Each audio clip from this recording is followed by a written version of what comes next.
फारूक अहमद चुनाव क्यों लड़ रहा है, इसका आपको वजह समझना जरूरी है। ये नांदेड़ की सरजमीन अम्बेडकरवादी विचारों की और माइनॉरिटी मुसलमानों की सियासत की जमीन रही है।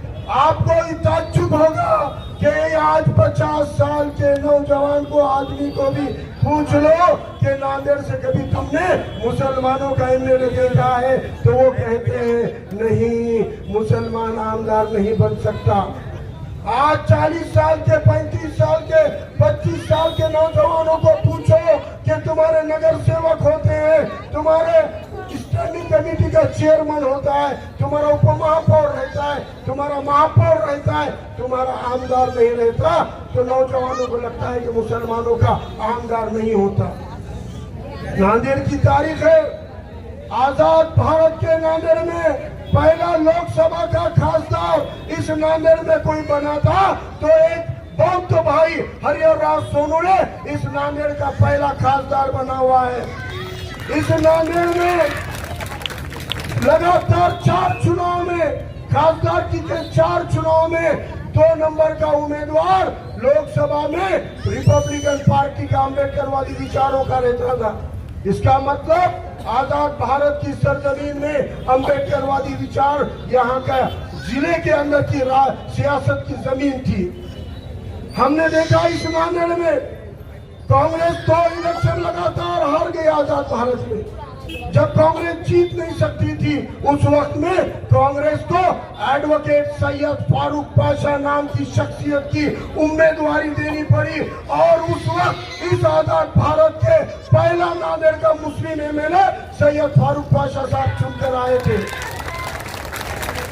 सैयद फारूक पाशा साहब 62 में पहली बार चुनकर आए, 67 में दूसरी बार चुनकर आए, लगातार 3 बार चुनकर आने वाले हैट्रिक आमदार सैयद फारूक पाशा इस नांदेड़ के इसी सरजमीन, इसी कदीम शहर से चुन के आते थे। इस नांदेड़ में फारूक पाशा को एमएलए बनाने वाले जैसे मुसलमान थे वैसे यहाँ के सेक्युलर जहन के ओबीसी और हिंदू भी थे, वैसे इस नांदेड़ के सेक्युलर जहन के बौद्ध और दलित समाज भी थे।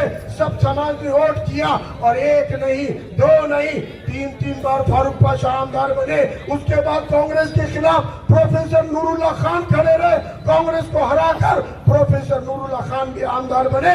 1967 से लेकर आज तक किसी मुसलमान को इन्होंने टिकट नहीं दिया था, लेकिन उनको चुन के भी आने नहीं दिया। कोशिश नहीं की, कोशिशें की। उस्मान साहब खड़े रहे, सोना बेटी वाले सत्तार भाई इलेक्शन लड़े, हमें सरवरी साहब इलेक्शन लड़े, अब्दुल समद बागवान साहब इलेक्शन लड़े, ईसा खान साहब इलेक्शन लड़े, गफ्फार खान साहब इलेक्शन लड़े, कई मुसलमान इलेक्शन लड़े, लेकिन ऐसी साजिशें की गई कि मुस्लिम कैंडिडेट को गैर मुस्लिम वोट नहीं देना चाहिए। मुसलमानों के इकट्ठा वोट लेने के बावजूद मुसलमान जब जीतने लगता था, कांग्रेस और शिवसेना के, कांग्रेस और भाजपा के तमाम लोग एक हो जाते थे और मुसलमानों को हराते थे। ये साजिशें थी कि मुसलमान को किसी का वोट न मिले। आज वक्त की मार देखिए, वक्त का इंसाफ देखिए, हक का इंसाफ देखिए। एक पार्टी वजूद में आई, उस पार्टी ने मुसलमान को टिकट भी दिया और अपना वोट भी दिया। उस पार्टी का नाम वंचित बहुजन आघाड़ी और कायद का नाम प्रकाश अम्बेडकर साहब है। 2019 में इससे पहले किसी भी मुसलमान के खिलाफ मुसलमान कैंडिडेट नहीं दिया गया था, लेकिन 19 में दिया गया, 24 में दिया गया, क्योंकि उनको ये मालूम है कि इसको नॉन मुस्लिम हम वतन भाइयों के वोट मिलने वाले हैं, इसको हराना है तो घर के भेदियों से हराओ, इसके कौम के वोटों को फोड़ो। ये साजिशें हो रही है। इन साजिशों के खिलाफ अल्लाह के नाम से कोशिशें करने की जरूरत है। जब जब साजिशें होती है तब तब हक के रास्ते पे कोशिशें करना जरूरी है। और आज अल्हम्दुलिल्लाह मैं आपको कहता हूं कि देखो मैदान में कौन खड़ा है, मैदान में कौन खड़ा है। भाजपा और शिवसेना के कैंडिडेट आनंद बोंडारकर, कांग्रेस के कैंडिडेट मोहनराव हंबर्डे, जिनके सगे भाई लोकसभा के कैंडिडेट भाजपा के कैंडिडेट संतोष हंबर्डे, और आरएसएस का भी कैंडिडेट है।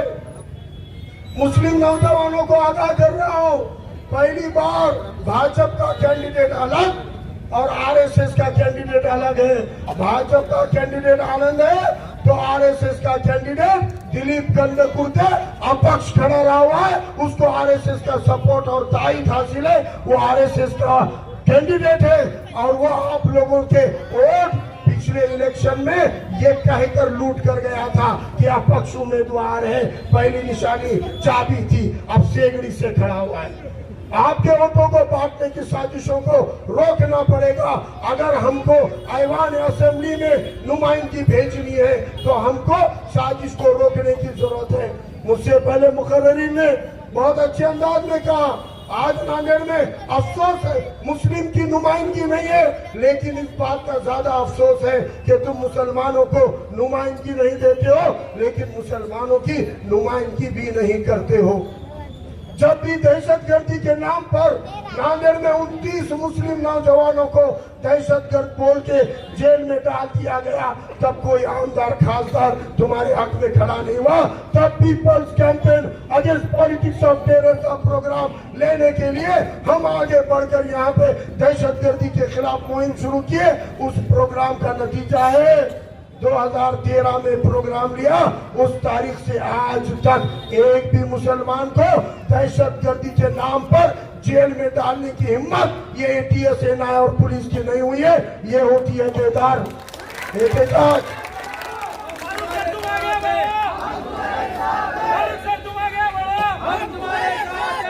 2019 में हरा दिया, वोट को बांट के फारूक अहमद को हरा दिया गया। अफसोस मुझे हारने का नहीं है, लेकिन विधानसभा 19 के चुनाव खत्म होते जालिम सरकार ने एनआरसी और सीए चालू कर दिया। अफसोस ये था कि मैं अगर एमएलए होता तो इस सदन को हिला के कहता कि बिहार में बीजेपी की सरकार होते हुए सीए के खिलाफ ठराव मंजूर कर सकती है, तो कांग्रेस एनसीपी की उद्धव ठाकरे की सरकार रहते हुए महाराष्ट्र सदन सीए के खिलाफ ठराव क्यों नहीं लेता। अगर मैं सदन में होता तो झंझोड़ के पूछता कि मुसलमानों को बाहर रखकर सीए बनाया गया, ये संविधान के आर्टिकल 14-15 के बराबर है क्या? नहीं है। तो अगर केंद्र की सरकार एनआरसी सीए लागू करेगी तो महाराष्ट्र की सरकार सीए लागू नहीं करेगी, इसका ठराव मंजूर कराता। उसके फौरन बाद कोविड आ गया, कोरोना आ गया। अगर एमएलए होता तो दवाखानों के अंदर बेड बढ़वाने के लिए, ऑक्सीजन के लिए, दवा इंजेक्शनों के लिए असेंबली में और सीएम से लड़ता। लेकिन अफसोस उस वक्त भी हमको लड़ाई रास्तों पे लड़नी पड़ी। मैं अगर उस वक्त एमएलए होता तो हमारे छोटे छोटे कारोबार, चाय के टपरी के, तारी के होटल बंद कर दिए गए, पुलिस के डंडे मारे गए। उस वक्त असेंबली में होता तो ये छोटे छोटे कारोबारों को खुलवाने की आवाज उठाता। अफसोस उस वक्त असेंबली में नहीं था, लेकिन रास्तों पे उतरकर जेल में जाकर भी ये दुकानें खुलवाने का एहतजाज रास्तों पे करना पड़ा। अगर असेंबली में होता तो जब राज ठाकरे मस्जिद के भोगों की आड़ में महाराष्ट्र में दंगे फैलाना चाह रहा था, उस वक्त मेरे पार्टी के कायद सुजात अम्बेडकर ने कहा था मस्जिदों के आगे हनुमान चालीसा पढ़वाना है, दंगे कराने हैं, तो राज ठाकरे अपने बेटे को भेज, अब बहुजन का बच्चा मुसलमानों के खिलाफ दंगा नहीं करेगा। ये कहने का दम खम सुजात अम्बेडकर ने दिखाया। और उस वक्त पार्टी की तरफ से प्रदेश अध्यक्ष रेखा ताई ने मंत्रिमंडल सर्वपक्षीय बैठक में कहा कि राज ठाकरे महाराष्ट्र में दंगे कराना चाहते हैं। राज ठाकरे के खिलाफ यूएपीए के तहत मामला दर्ज करके राज ठाकरे को आतंकवादी बोल के जेल में डालो, ये डिमांड की। अगर असेंबली में होता तो असेंबली में राज ठाकरे के खिलाफ यूएपीए की मांग कर पाता। जब औरंगजेब रहमतुल्लाह के नाम पर, हजरत टीपू सुल्तान के नाम पर महाराष्ट्र में दंगे हो रहे थे, औरंगाबाद में दंगा हुआ, कोल्हापुर में दंगा हुआ, अमरावती जिले में, सोलापुर में और सभी जिलों में स्टेटस पे गुने दाखिल हो रहे थे, लॉकअप में बच्चों को डाला जा रहा था। असेंबली में होता तो मैं पूछता फडणवीस को कि फडणवीस गृह मंत्री होने के नाते बता कि आज अगर टीपू सुल्तान का स्टेटस रखने पे गुनाह दाखिल करता है तो डॉक्टर बाबा साहब अम्बेडकर ने भारत के संविधान में हजरत टीपू सुल्तान की तस्वीर लगाई है, क्या उखाड़ सकता है? मैं असेंबली में नहीं था, लेकिन रास्ते की लड़ाई अली जनाब प्रकाश अम्बेडकर साहब की क़यादत में हमने लड़ी और औरंगजेब रहमतुल्लाह के मजार पर प्रकाश अम्बेडकर साहब खुद गए और जाकर कहा कि हाँ, मैं औरंगजेब के रहमतुल्लाह के मजार पे आया हूँ। औरंगजेब रहमतुल्लाह 54 साल इस भारत के सुल्तान रहे हैं और मैं यहाँ आया हूँ, मैंने फोटो उतारी है, क्या बिगाड़ सकते? बिगाड़ो, ये बोलने का दम का मुझे को नबी करीम सल्लल्लाहु अलैहि वसल्लम की अगर वहां पे कहीं शान में गुस्ताखी होती है, बेहुरमती होती है तो एक साजिश है। कल को उठ कर 1000 चमचे आ रहे हैं, कोई भी उठ के कर रहा है, यहाँ हो रही है, वहां हो रही है, बंदोबस्त क्या है? हम प्रकाश अम्बेडकर साहब को बोले कि साहब ये बेहुरमती करने वाला सामने के दरवाजे से अटक करके लाके पीछे के दरवाजे से छोड़ देते। तब प्रकाश अम्बेडकर साहब ने कहा एक कड़क कानून बनाने की जरूरत है जिसके तहत अगर कोई नबी की शान में गुस्ताखी करता है तो उस पर एट्रोसिटी से भी ज्यादा कड़क कानून लगाकर महीनों जेल में डालने का पैगंबर बिल अगर किसने बनाया, अली जनाब प्रकाश अम्बेडकर साहब ने बनाया। न सिर्फ बनाया, उसको विधान परिषद में टीचर कॉन्स्टिट्यूंसी के कपिल पाटिल नाम के आमदार के जरिए टेबल भी किया। आज भी पैगंबर बिल आईवान के अंदर जिंदा है। मेरे ताई को मालूम है, मकान पे बैठकर हमने ताई के सामने ही प्रकाश अम्बेडकर साहब को पैगंबर बिल बनाने की गुजारिश की थी। इसलिए आज ये सारी चीजों के लिए आईवान असेंबली के अंदर आवाज उठानी है। मुसलमानों के एमएलए होते तो हैं, लेकिन वो अपनी पार्टियों के गुलाम होते हैं, वो अपनी पार्टी के आका के कहे बगैर असेंबली में आवाज नहीं उठाते। मैं आपसे इल्तिजा करता हूँ, एक मौका दीजिए, एक मौका दीजिए। 25 साल जिंदगी, पूरी समाजी जिंदगी खुली किताब की तरह है। अल्हम्दुलिल्लाह फारूक अहमद सिवाय अल्लाह के किसी के पाप को नहीं डरता। ये मैं दावे के साथ कहता हूँ कि असेंबली में आपके लिए लड़ने के लिए मौका चाहता हूँ।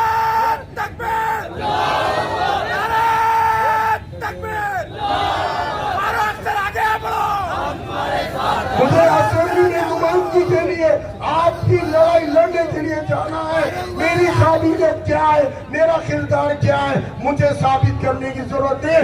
अल्हम्दुलिल्लाह मेरी नानेर की आवाम मुझसे वाबस्ता है, बेहतर तरीके से जानती है। मैं आपसे इंतजार करता हूँ, एक जल्दी अपने वोटों का डिवीजन रोकिए, वोट बटने मत दीजिए। मैं यकीन दावे के साथ कहता हूँ इंशाल्लाह 30,000 वोट अम्बेडकरवादी विचार के, ओबीसी के और दिगर समाज के हम दावे से ले रहे हैं।